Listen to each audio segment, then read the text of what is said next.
اب یہ فارسی کا شعر ہم درگزر کر رہے ہیں اور اردو کے ترجمے ہم سنا رہے ہیں. بالکل.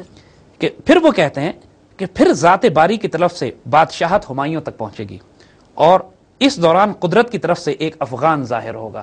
اب دیکھیے بابر کے بعد اس کا بیٹا ہمایوں بادشاہ بنا تھا. بالکل. لیکن ہمایوں کے بارے میں یہ بھی آپ تاریخ میں جانتے ہیں کہ اس کو اپنا تخت چھوڑ کر ایران بھاگنا پڑا تھا کیونکہ یہ شیر شاہ سوری ایک افغان پٹھان جو تھا اس نے آ کر اس کی حکومت پر قبضہ کر لیا تھا. اور یہ راولپنڈی سے کچھ فاصلے پر روہتاس کا جو قلعہ ہے وہ شیر شاہ سوری کا بنایا ہوا ہے, جو گرینڈ ٹرنک روڈ ہے جو یہاں سے لے کے کلکتے تک, راولپنڈی سے کلکتے تک جو سڑک بنی ہوئی ہے وہ جی ٹی روڈ جسے کہتے ہیں, جو آج بھی جی ٹی روڈ کہلاتی ہے, یہ شیر شاہ سوری کی بنائی ہوئی ہے. He was a good administrator, he was a good manager.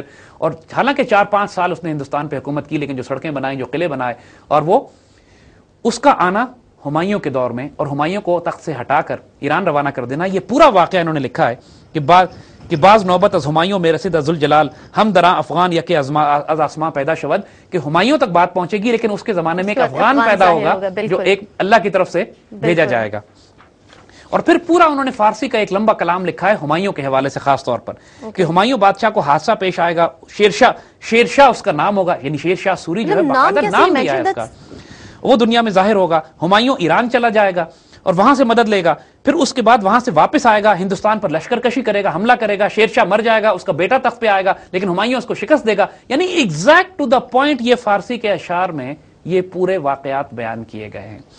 اور 1539 میں شیر شاہ سوری نے ہمایوں کو شکست دی تھی, لیکن شیر شاہ کے انتقال کے بعد اس کا جلال خان آیا, لیکن ہمایوں نے اس کو شکست دی. ایونٹ بائی ایونٹ ڈیٹیلز ہیں. And this is staggering, this is stunning. اور یہ مغلوں کے دور حکومت کی بات ہو رہی ہے, ابھی بابر کے بعد ہمایوں, اور ہمایوں کے بعد شیر شاہ سوری, اور شیر شاہ سوری کے بعد. اور پھر اس کے بعد کہتے ہیں کہ اس طرح ہمایوں بادشاہ ہندوستان پر قبضہ کر لے گا, اس کے بعد اکبر ملک میں بادشاہ بنے گا. اکبر بادشاہ ہمایوں کے بعد جو آیا تھا, اور اکبر نے 1556 سے 1605 تک ہندوستان پر حکومت کی. تو اکبر کا پورا ذکر, پورا شعر ہے ان کا کہ پس ہمایوں بادشاہ برہن قابض شود بعد ازاں اکبر شاہ کشورستان پیدا شود, یعنی ہمایوں کے بعد جب ہمایوں قبضہ کر لے گا پھر اکبر اس کی جگہ بادشاہ بنے گا. اور اس کے بعد انہوں نے کہا کہ اس کے بعد جہانگیر تخت پہ جلوہ افروز ہوگا, یعنی جو ایگزیکٹ مغل بادشاہوں کا سیکوینس ہے اس کو ایک ایک کر کے بیان کیا جا رہا ہے کہ جہانگیر آئے گا اور وہ بہت بڑا بادشاہ کے طور پر اپنا عروج کرے گا. 1605 سے 1627 تک جہانگیر نے ہندوستان پر حکومت کی اور بڑی شاندار حکومت کی, بڑی سلطنتیں, بڑی عمارتیں بنائیں اور بڑا اس کا ماشاءاللہ نام تھا. تو اب یہ سارا سیکوینس یہ اتنا غیر معمولی ہے, to be honest we would سے, کہ ناقابل یقین لگتا ہے. بالکل صحیح. لیکن یہ چیزیں ڈاکومنٹڈ ہیں, کتابوں میں لکھی ہوئی ہیں, اور پرانی کتابوں میں لکھی ہوئی ہیں, اور لوگوں نے کام کیا اس کے اوپر, اوتھینٹک آتھرز ہیں لوگ. وہ واقعات جن کا تعلق پاکستان کے قیام اور پاکستان کے بعد والے واقعات سے ہے, وہ ان کتابوں میں لکھے ہوئے ہیں جو 1851 یا 1860 یا 1920 میں چھپی ہوئی ہیں. بالکل بالکل. اور وہ نسخے بھی لوگوں کے پاس ہیں. لیکن ہم وہی بات ہم پھر کہہ رہے ہیں کہ اگر کسی کے پاس ایسے پرانے نسخے ہوں جس میں اور مزید اشعار ہوں تو ہمیں بھیجیے, ہم اس پہ مزید کام کرنا چاہتے ہیں. بالکل بالکل, ایبسولوٹلی. پھر اس کے بعد ذکر کرتے ہیں کہ جب وہ انتقال کر جائے گا تو اس کے بعد شاہ جہان ظاہر ہوگا, یعنی بادشاہ شاہ جہان کی حکومت ہوگی. اور اس کے بعد شاہ جہان جو ہے وہ تقریباً کچھ سال حکومت کرے گا, اس کے بعد اس کے سامنے اس کا بیٹا جلوہ افروز ہوگا, یعنی وہ بھی ایک سیکوینس ہے اس کے بعد. اور اس کے عہد میں فتنہ و فساد ہوگا اور ملک کی حالت بہت خراب ہو جائے گی. اور اس کے بعد کچھ اور بادشاہ, انہیں باقاعدہ یہ اشعار میں ایک ایک کر کے سیکوینس دے رہے ہیں کہ اس کے بعد ایک بادشاہ ہوگا, اس کا نام معظم ہوگا, اس کے بعد وہ ظاہر ہوگا, تو اس کے بعد اس کا بیٹا آئے گا, اس کی جگہ پہ ظاہر ہوگا فرخزیار, اس کے بعد محمد شاہ آئے گا, اس کا ذکر ہے. پھر نادر شاہ کا ذکر ہے. دیکھیے نادر خان افغانستان سے آ کے, ایران افغانستان سے آ کے اس نے دہلی میں بہت تباہی مچائی تھی. نادر آئد از ایران میں ستانن تخت ہند قتل دہلی پس بزور تیغ آں پیدا شود.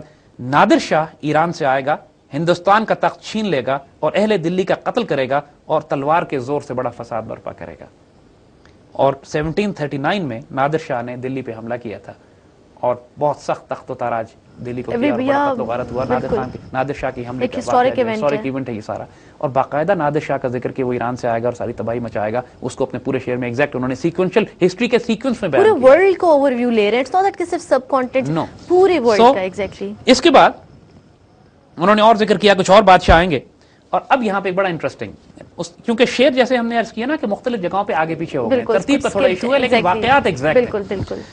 پھر کہتے ہیں بابا گرو نانک جنہوں نے سکھ مذہب قائم کیا تھا, ان کے بارے میں کہتے ہیں. اور بابا گرو نانک 1469 سے پیدا ہوئے, 1539 میں ان کا انتقال ہوا تھا. ان کے بارے میں ایک شعر ہے, وہ یہ کہتے ہیں کہ نام او نانک بود آرت جہاں باد رجوع گرم بازار فقیر بیکراں پیدا شود، یعنی اس کا نام نانک ہوگا، دنیا اس کی طرف رجوع کرے گی، بہت زبردست فقیر ہوگا، یعنی اس کا چرچا بہت ہوگا. یعنی بابا گرو نانک واقعی ایک فقیر تھے، ایک درویش تھے، ایک اچھے آدمی تھے جو پیدا ہوئے، جنہوں نے سکھ مذہب کی بنیاد رکھی. اور اگلا شعر وہ یہ کہتے ہیں کہ درمیان ملک پنجاب شود شہرت تمام، قوم سکھائش مرید او پیر ہاں پیدا شود. ملک پنجاب کے درمیانی حصے میں ان کی بڑی شہرت ہوگی. ملک پنجاب کا درمیانی حصہ خالستان، یہ سکھوں کا یہ سارا علاقہ جو ہے، اور سکھ قوم ان کی مرید ہوگی اور وہ ان کا پیر ہوگا. یعنی سکھ قوم کے بارے میں نام لے کے باقاعدہ سکھوں کا اور گرو نانک کا نام لے کر کے وہ پیدا ہوں گے اور بڑے فقیر ہوں گے اور سکھ ان کو فالو کرے گی. اور اس کے بعد وہ کہتے ہیں کہ سکھ قوم مسلمانوں پر بہت ظلم و ستم کرے گی اور یہ ظلم اور بدعت 40 سال میں ظاہر ہوگا. یعنی بہت عرصے تک اس کے بعد یہ سکھ مسلمانوں پر ظلم کرتے رہیں گے. اور آنے والے واقعات میں تاریخ گواہ اس بات کی، پاکستان بننے تک جو ہے، ایون سے پہلے سید احمد شہید اور شاہ اسماعیل شہید کی جو تحریک جس کا ہم نے پہلے ذکر کیا تھا، وہ سکھوں کے خلاف تھی، اور انہوں نے سکھوں ہی سے لڑتے ہوئے بالا کوٹ میں جو شہادت ہوئی ہے سکھوں کے ہاتھوں ہوئی ہے، اور سکھوں کی حکومت پشاور تک قائم ہو گئی تھی. یعنی پشاور سے لے کر لاہور تک، لاہور ان کا کیپٹل ان کا لاہور تھا، اور لاہور سے لے کے eastern Punjab, western Punjab, frontier Peshawar تک سکھوں نے حکومت قائم کر لی تھی اور مسلمانوں پر بڑے شدید ظلم کیا کرتے تھے. تو یہ پورا واقعہ کہ سکھ قوم جو فالو کرے گی بابا گرو نانک کو، وہ اٹھے گی، وہ مسلمانوں پر بڑے ظلم و ستم ڈھائے گی.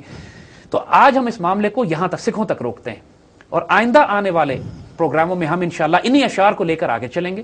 ایگزیکٹ اس کو ہسٹوریکل میپنگ کریں گے کہ جو ہسٹری میں یہ واقعہ ہوا ہے یا نہیں ہوا، اور پھر اس کی ڈائمینشنز کیا ہیں، اور پھر اس طرح آج کے دور تک پہنچتے ہوئے آئندہ مستقبل کی ہم نے پریڈکشنز کرنی ہے.